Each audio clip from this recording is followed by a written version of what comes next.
கள்ளக்குறிச்சியில தன்னுடைய மனைவி வேற ஒருத்தரோட தகாத உறவில் இருந்ததை கண்டு ஆத்திரமடைந்த கணவர் 2 பேருடைய தலையும் துண்டா வெட்டி எடுத்துக்கிட்டு வேலூர் மத்திய சிறைக்கே போன நெஞ்சை பதைக்க வைக்கக்கூடிய பயங்கரமான சம்பவத்தை இப்ப பார்க்கலாம். கள்ளக்குறிச்சியை அடுத்த மலைக்கோட்டாலம் கிராமத்தை சேர்ந்தவர் கொளஞ்சி. இவரது முதல் மனைவி கருத்து வேறுபாடு காரணமாக பிரிந்து விட்டார். கடந்த 20 வருடங்களுக்கு முன்பு கொளஞ்சி லட்சுமி என்பவரை இரண்டாவதாக திருமணம் செய்து கொண்டார். இவர்களுக்கு 3 மகள்கள் உள்ளனர். இந்நிலையில் கடந்த 2 நாட்களுக்கு முன்பு லட்சுமியும் மலைக்கோட்டாலம் கிராமத்தை சேர்ந்த தங்கராசும் கொளஞ்சியின் வீட்டு மொட்டை மாடியில் தலை துண்டிக்கப்பட்ட நிலையில் இரத்த வெள்ளத்தில் சடலமாக கிடந்தனர். இதை கண்ட அக்கம்பக்கத்தினர் உடனடியாக இது குறித்து கள்ளக்குறிச்சி போலீசாருக்கு தகவல் தெரிவித்தனர். அதன் அடிப்படையில் அங்கு வந்த போலீசார் சடலமாக கிடந்தவர்களின் உடலை கைப்பற்றி பிரேத பரிசோதனைக்காக கள்ளக்குறிச்சி அரசு மருத்துவமனைக்கு அனுப்பி வைத்து கொலையானவர்களின் தலைகளை போலீசார் தீவிரமாக தேடி வந்தனர். அதே நேரத்தில் வேலூர் மத்திய சிறைக்கு சாக்கு பையில் ஒரு ஆண் மற்றும் பெண் தலைகளை போட்டெடுத்து வந்த நபரை கண்டு சிறை காவலர்கள் அதிர்ச்சியில் உறைந்து போயினர்.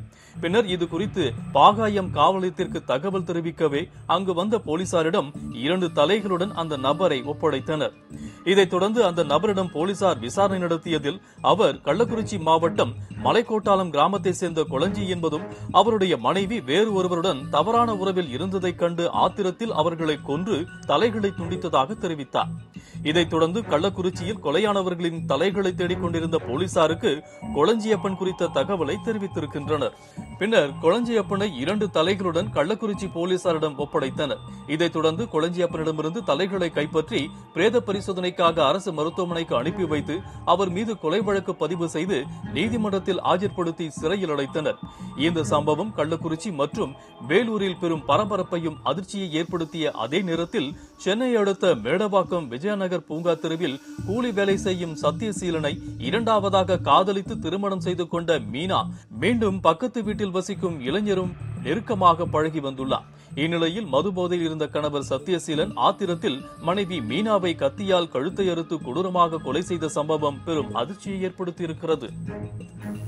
கணவன் மற்றும் மனைவிக்கு இடையில என்னதான் கருத்து வேறுபாடுகள் இருந்தாலும் கூட 2 பேருக்கும் இடையில 3ஆவதாக நுழையக்கூடிய நபர் தான் ஒட்டுமொத்த விபரீதங்களுக்கும் காரணக்கர்த்தாவா மாறுறான்.